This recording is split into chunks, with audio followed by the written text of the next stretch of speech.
When it comes to the World Championship, should riders ride for their national teams or their trade teams? We handle that today here in the saddle. Steve Schlanger with Christian Vande. This is where we always debate the hottest topics in cycling. And at the World Championships every year, one of the weird wrinkles that we see every season occurs in that riders that we get used to seeing in their familiar trade team kits all season long, riding with the same riders at every race, all of a sudden they're in these new uniforms, funky colors, riding with different guys, and it has a very different look to it. So, given all of that, Christian Vande, should riders compete for their trade teams the way they do all season long, or should they ride for their national teams the way they do now? 100% they need to race for their national teams. The trade teams should not play any part within there. I know it definitely has in the past, and it probably will in the future, but I think it's great to have one day, apart from the Olympics, where you race for your nation.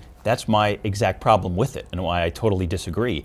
It's because it is just one day, and these guys race, in many cases, over 100 days a year, and you get in a familiar setting. Yep. You develop chemistry with your teammates, you have a system, coaches, things like that, and then all of a sudden on this one day that some guys consider the most important day of the whole year, the opportunity to wear that rainbow jersey, you get thrust into this very unusual system with guys, even though they're from the same country, you never race with, so you don't have that familiarity, and it makes it a very unusual dynamic in too important of a race to have that determine things. And that's why it's fantastic. We change everything up. You have the camaraderie within your country, that you're rooming with people that you're usually a foe with, because 9 times out of 10, your roommate is not your teammate, like you just said.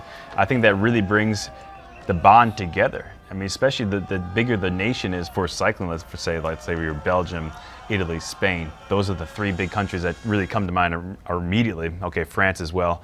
And then I love seeing some of the smaller countries succeed, especially with Peter Sagan in the past couple of years. So I do like the idea of all this happening. The hardest part is not even what you're talking about, is with having where your money comes from throughout the year. It's sacrificing yourself. And we've seen this a lot with Australia in the past. We saw this with Michael Matthews, and we saw this with a couple in Australia. But that's really Simon Gerrans. I couldn't think of his name for a second. But yeah, Michael Matthews and Simon Gerrans, we definitely saw that in Richmond, Virginia, is really sacrificing yourself for your teammate a lot of times. So that's not easy, because what comes along with wearing that World Championships of stripes for the rest of your life is so huge. And if you truly do have the chance, but then again, that's hard. The unspoken part of that too is, I mean, let's face it, there are certain guys that don't want to go to the World Championships because they know that they're not competing for the podium, okay? And they don't care about a top 10. It's at the end of a long season. Guys are tired, so they don't necessarily want to go. It's not like everybody's fighting to be on the team. Yeah. Yeah, I mean, and that's always happened with the U.S. And we always had a problem fielding a great team at the end of the year, and it's unfortunate. It really is. And that's, again, maybe part of the calendar year, when you have a lot of guys gunning for the World Championships, which are in October, so end of September. Okay, well, who's going to be there still at that time of the year? I like them moving the World Championships up again, kind of like they were before, and have it on the heels of the Tour de France, maybe wedged in between the Tour de France and the Vuelta a España. Because then I think we get a lot more eyes on that. But at the same time, it's unique in the fact that it's almost mixed in with the fall classics.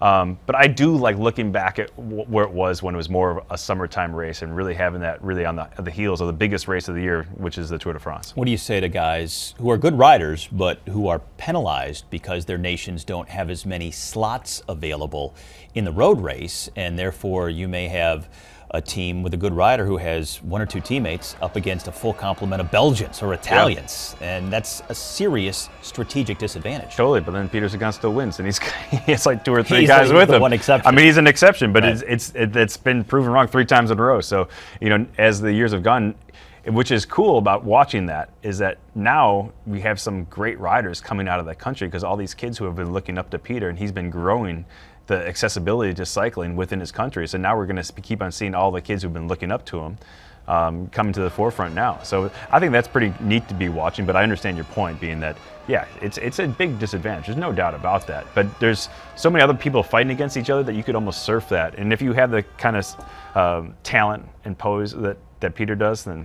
you're going to win anyways. I know it sounds unpatriotic, but to me, I think it feels forced that for this one day, you got to have everybody racing for, you know, their national team. Yeah. Okay, but at the end of the day, you don't say that. And for the next year, you don't say that, hey, Slovakia is the world champion, or that Italy's the world champion. You say it's Peter Sagan is the world champion. You say Vincenzo Nibali is the world champion, whoever it might be.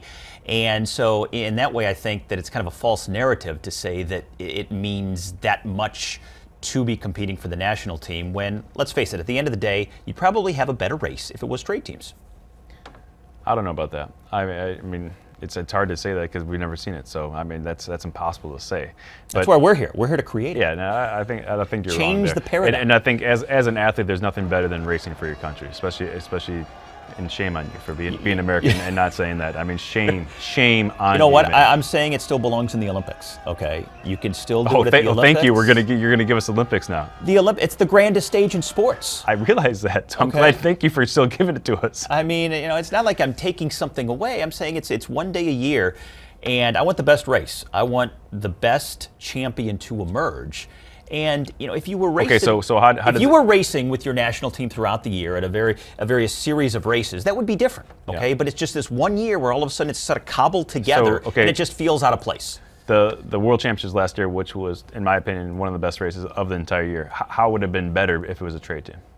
I just think you have the strategy. I think you have the tactics. I think you have practices that have been trained over the course of the season, and you can see this build up. You can see the narrative play out of how things have developed, and you can look back and say, okay, this team did this in the spring and then in the summer, and it's all been building to this, and you sort of followed the story to this crescendo here at the World Championships, and then that gives you that sort of apex to the season to see how it plays out. And I think it's important for the fan too. Okay, I mean, again, this is not being unpatriotic, all right, but I think that for the fan, it's easier to follow and absorb, because you know, you don't get a lot of time to see these guys in other jerseys. You're like, who's that? Who's that? That guy's in black. He's usually in red. I mean, it is the optics are strange, and I think for people it's hard to get. But the optics are beautiful as well because it is unique. You always seen these guys out there. It's kind of like having the Ryder Cup, for example, or something like that. That always comes. This is fantastic to be able. I always know who Tiger Woods is in the Ryder Cup, though. Oh my gosh, to compete for one. I know. It is just. There's nothing better than wearing your own country's colors out there, and then apart from that, especially I never was fortunate enough to have a great team at the World Championships. But looking back, if we ever did, that'd have been so great to really have a very good chance of winning the World Championships. I guess I take that back. In '98, we had a very good chance of winning the Worlds. But going forward, you know, seeing the patriotism and guys waving the flags around, I'm not going there, and there's not like flags going out there for EF education. You know, like it's not happening. This is the difference that you see. I know cycling fans are probably going to banish me to Canada, but I can't help it. Yeah, you're out. I'd still like to see the trade teams racing at the World Championships. But lay it down for me one final time. Not that I don't know what the answer is, but should riders race for their trade teams or their national teams? I wonder. I mean, you could go to Mexico. It's a little bit warmer down there. I haven't heard an answer. Well, you know what my answer is. That's the easiest one yet. Well, they should 100% be national teams at the World Championships. All right, well, this is one of the few topics we are completely divided on. Yeah. Kind of fun. Yeah. I like it. What do you folks think? In the comments below, let us know. How should the World Championships be rid? Trade teams, national teams? There's no ice hockey down there. You're going to miss the St. Louis Blues down there. I mean, ice is going to melt down there. They have internet too, streaming these days. It comes on things like this. Good luck down there. Buena suerte.